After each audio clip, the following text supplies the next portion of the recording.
सर्वांना शुभ सकाळ. स्नेहजनी या चॅनलमध्ये तुमचे सर्वांचे स्वागत. तर माझं रोजचं डेली रुटीन आवरून मस्तपैकी आज अख्खा मसूरचा बेत करणार होते. त्यासाठी अख्खा मसूर मसाला शोधत होते, तर तो संपला होता. त्यामुळे मी छोले मसाला त्यासाठी वापरला.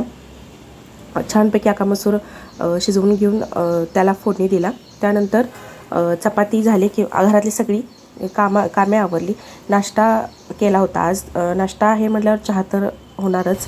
चहासुद्धा झाला. त्यानंतर सगळं रोजचं डेली रुटीन आवरून आम्ही महार आरतीसाठी संध्याकाळी गेलो. सर्व बायका मस्त तयार होऊन आल्या होत्या. छानपैकी नथ वगैरे घालून गजरा घालून आल्या होत्या. माझ्या चिमण्यासुद्धा छान नटल्या होत्या. सर्वांची लगबग चालू होती महाआरतीसाठी. ह्या आमच्या शेजारच्या ताई आहेत. त्यांनी सांगताना मला सांगितलं की आज मला सुद्धा व्लॉगमध्ये घ्यायचं. मी तुमच्या चॅनलला सबस्क्राईब केलं आहे, तर त्यांना आज मी व्लॉगमध्ये घेतलं. त्यानंतर आरती चालू झाली. छानपैकी आरती झाली. सर्वांच्या हस्ते आज आरती झाली मस्तपैकी. त्यानंतर फोटो सेशन झाले. कसा वाटला आजचा व्लॉग नक्की कळवा. आणि स्नेहजनी या चॅनलला लाईक, शेअर आणि सबस्क्राईब करायला विसरू नका. Bye bye.